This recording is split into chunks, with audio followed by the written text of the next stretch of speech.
Welcome to कानूनी चर्चा।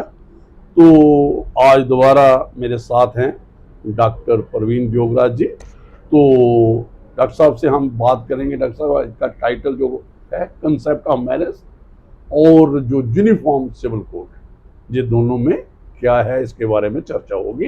और उसमें चर्चा एक कानूनी भी होगी, कानूनी चर्चा, और थोड़ी चर्चाएं आम बखास भी होगी। तो डॉक्टर साहब, पहले हम इस मुद्दे पे आते हैं कि मैरिज जो है, एक मैरिज है, एक शादी है, ये जो एक यूनिवर्सल कंसेप्ट है और ये अडॉप्ट करते हैं हर जगह, हर सोसाइटी में।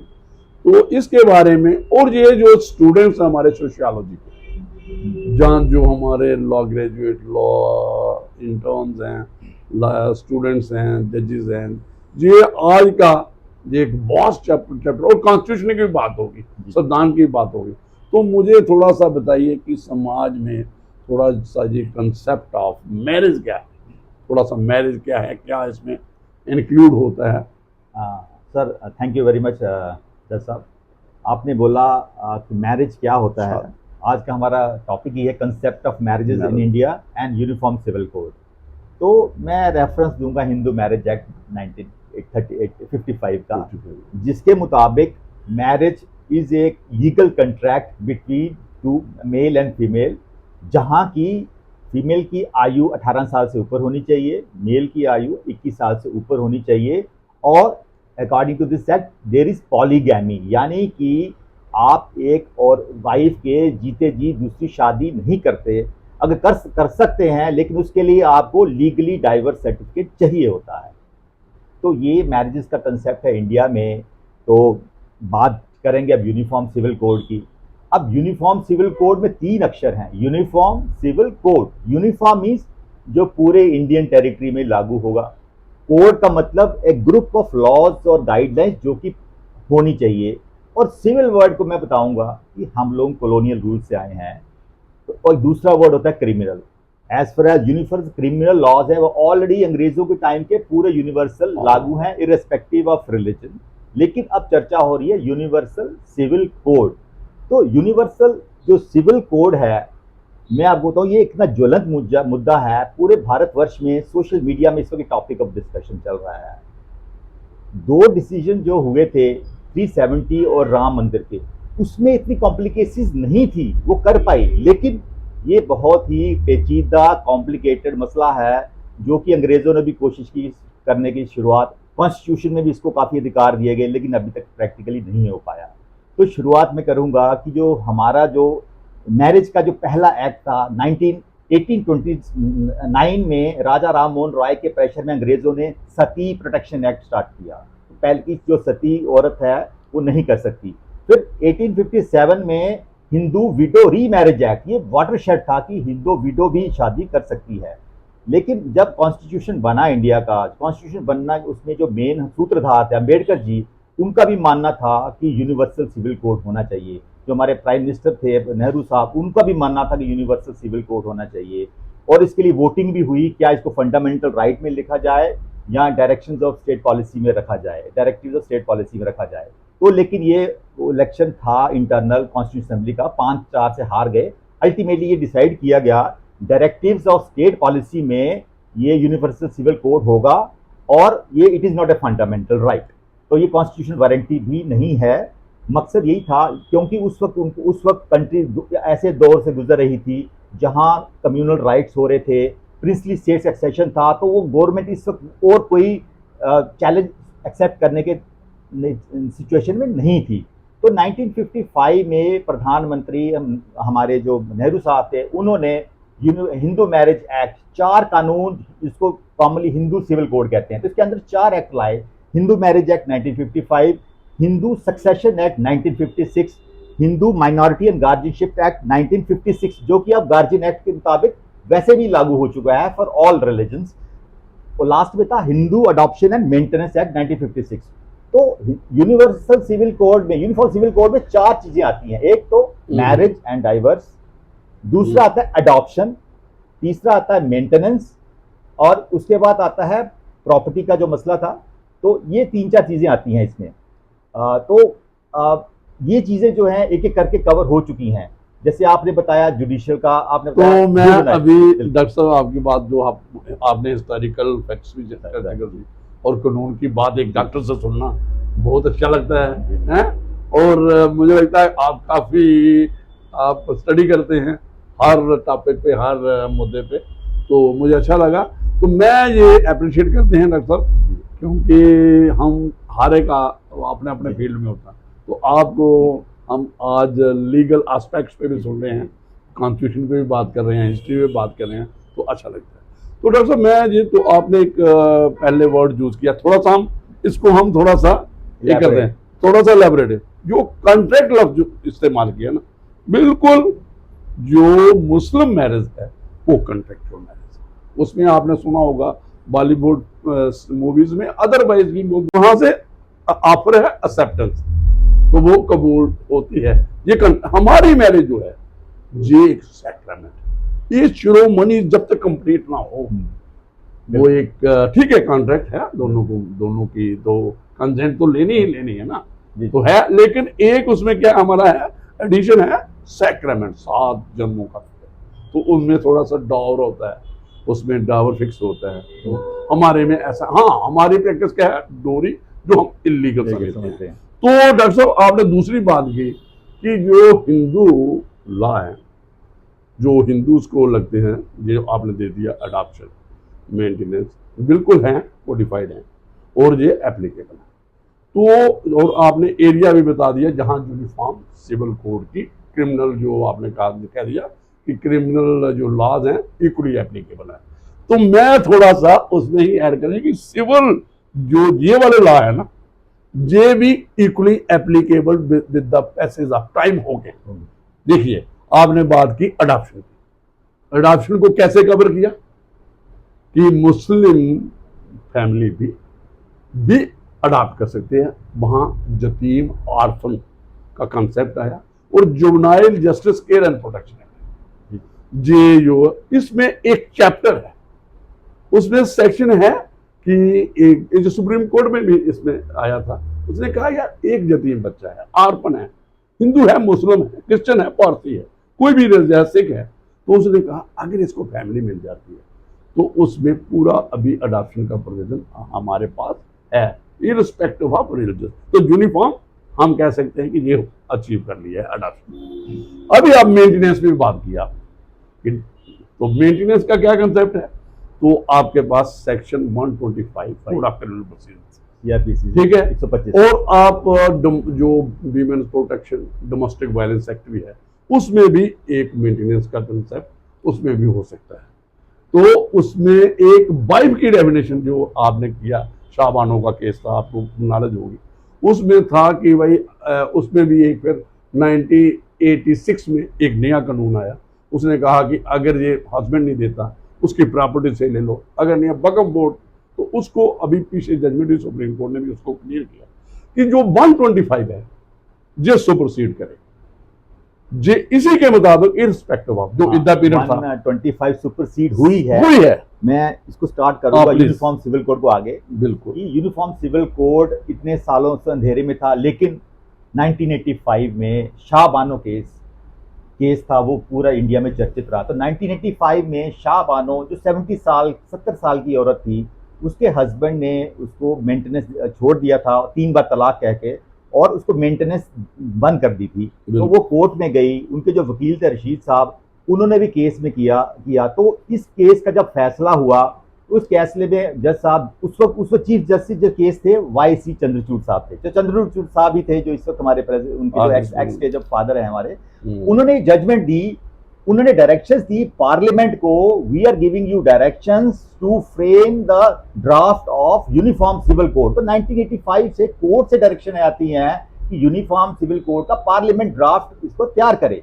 लेकिन क्या हुआ, उसके बाद जो नेक्स्ट गवर्नमेंट आई, जो कांग्रेस गवर्नमेंट आई, उन्होंने क्या किया, कुछ प्रेशर में ये कानून को वापस ले लिया, ये जो इस शाहबानो केस के, और नया कानून लाया। उसमें क्या था कि कहा कि वो 3 मंथ्स के लिए ही आपको मेंटेनेंस देना है, वर्चुअली जो। हाँ, लेकिन 2001 में फाइनल जजमेंट जब आई शाहबानो केस में, उन्होंने आपका 125 सीआरपीसी को इन्वॉल्व करके बोला कि नहीं, अब आपको लाइफ लॉन्ग मेंटेनेंस एक्ट देना है as with other religion, so it was uniformly accepted.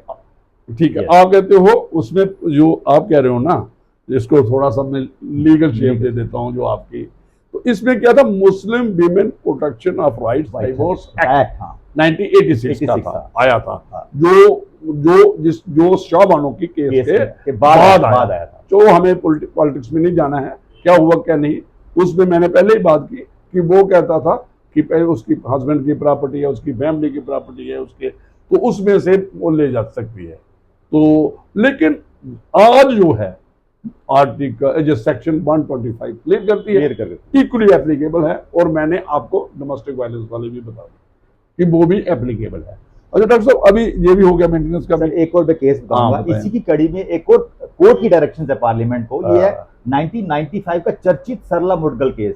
Sarla Mudgal case में क्या था, एक हिंदू आदमी का किसी और औरत से अफेयर था, तो बीवी को तलाक नहीं दे सकता था हिंदू मैरिज एक्ट के साथ। उसने क्या किया, फर्जी तौर पे अपना रिलीजन कन्वर्ट किया, और जिसके साथ उसने शादी करना चाहता उसका भी रिलीजन कन्वर्ट कराया और शादी कर ली। तो उसकी ये केस कोर्ट में दाखिल हुआ, तो ये प्रूव हुआ कि इसने सिर्फ मैरिज करने के लिए अपना रिलीजन तब्दील किया और रिलीजन को मिसयूज किया है इसने। उसके बाद अगेन जस्टिस कुलदीप सिंह ने एक हिस्टोरिकल जजमेंट दी कि 80% ऑफ द कंट्रीज में मैरिज एक्ट लागू है, तो 20% में क्यों नहीं लागू हो। अगेन उन्हें दूसरी बार डायरेक्शन दी पार्लियामेंट को कि यूनिफॉर्म सिविल कोड लाया जाए, ड्राफ्ट किया जाए।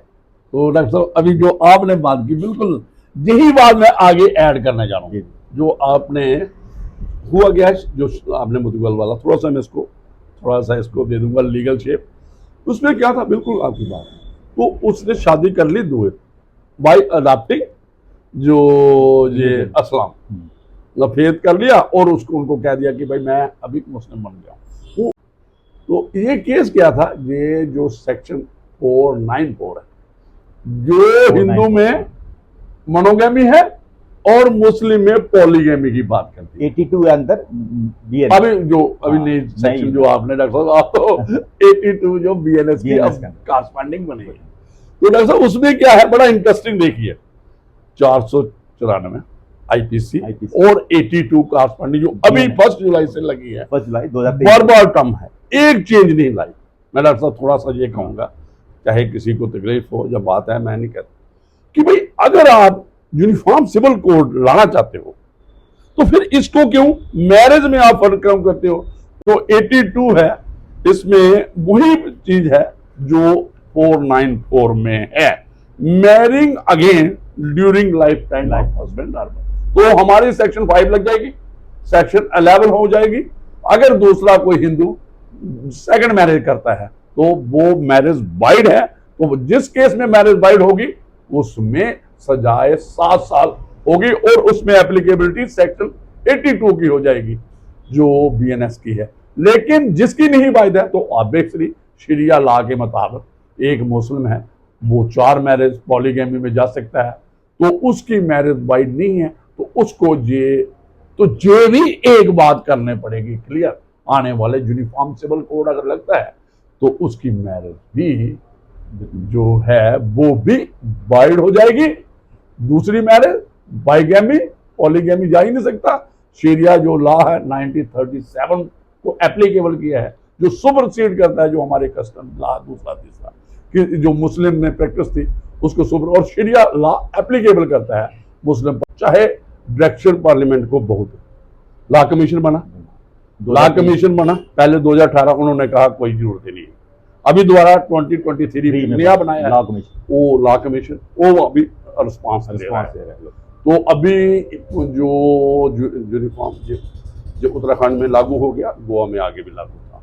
तो आप क्या देखते हैं कि एक तो मैरिज का, अगर ये मैरिज में फर्क है डिस्क्रिमिनेशन, एक आप और है प्रॉपर्टी इनहेरिटेंस में भी फर्क है, जो डिस्क्रिमिनेशन है हिंदू फीमेल और जो मुस्लिम फीमेल में इनहेरिटेंस का, उसके बारे में डॉक्टर साहब भाई।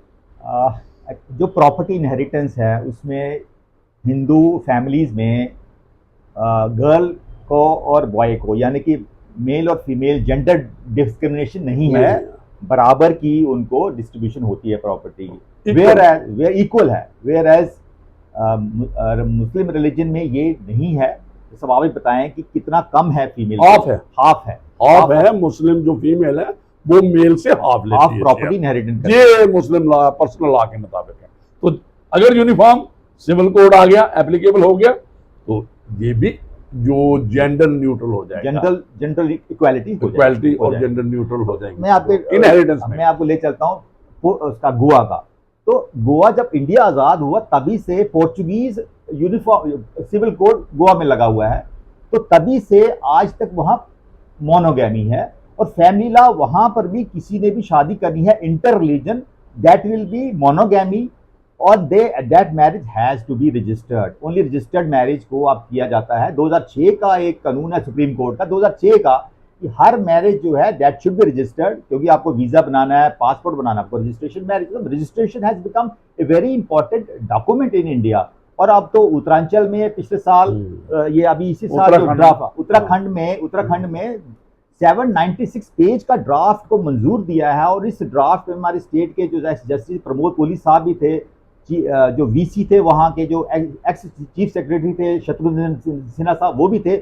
उस ड्राफ्ट में क्लियर कट मेंशन्ड है कि काफ़ी चीज़ें उन्होंने बोली हैं। आई थिंक उसको देखने की ज़रूरत है। वहाँ भी अभी मोनोगैमी ही प्रैक्टिस की जा रही है, लेकिन अभी ये इनिशियल स्टेजेस में है, तो ये चर्चा का विषय है। लेकिन सच कहूं जज साहब, किसी को भी नहीं पता, यूनिवर्सल सिविल कोड का ड्राफ्ट किसी ने नहीं देखा, एक्सेप्ट 4th ईयर के लॉ स्टूडेंट्स को एक चैप्टर है वो वहां देखते हैं, किसी को नहीं पता यूनिफॉर्म सिविल कोड क्या है। देखिए, मैं डॉक्टर साहब आपको एडिशन करता हूँ, जो आपने बात की ना, तो उत्तराखंड में तो जहां तक हो गया है, लिव इन रिलेशन को भी, लिव इन रिलेशन जो दो अडल्ट हैं किसी भी रिलीजन के हैं, जैसे स्पेशल मैरिज में है, स्पेशल मैरिज में है कि शादी कर सकते हैं irrespective of their caste, religious faith, कोई भी दो अडल्ट कर सकते हैं। ऐसे ही जो अभी अडॉप्ट किया है उत्तराखंड में सिविल जो आप कह सकते कोड, उसमें जो लिव इन रिलेशन में अगर वहां उनको इन्फॉर्म करना है, उनको अपनी मैरिज जो लिव इन रिलेशन है वो रजिस्टर करवाना है,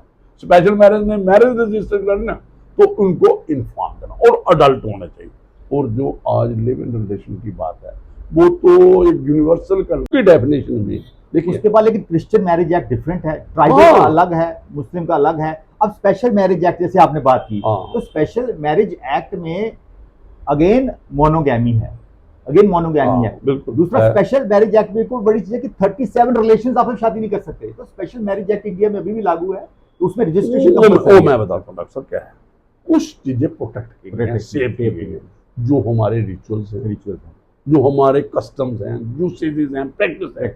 अगर गोत्रा जैसे हिंदू मैरिज में कि वो किया है कि 5 वो देखना है, जो प्रोहिबिटेड रिलेशनशिप है, सौपिंदा रिलेशनशिप है, वो भी। और इसके अलावा अभी देखिए हमारा आपने बड़े अच्छा ये एक चैप्टर खोला मैरिज वाला, जो हमारे जहाँ पे जो मैरिजेज हैं, जो इसमें जो डिग्री ऑफ प्रोहिबिटेड डिग्रीज हैं, जो प्रोहिबिट करती हैं रिलेशनशिप में नहीं शादी होती, जस्ट सौपिंदा। लेकिन जो नॉर्थ में है, साउथ में नहीं, साउथ में वो क्यों करते हैं, उसमें सेव किया गया सेक्शन 29 है, उसमें उन्होंने कहा कि अगर यहाँ कहीं भी प्रैक्टिस जूसे और जो कस्टम अलो करती है, that would supersede the law. ऐसे ही जो है ये देखिए हमारी बैकग्राउंड क्या है, डाइवर्स है।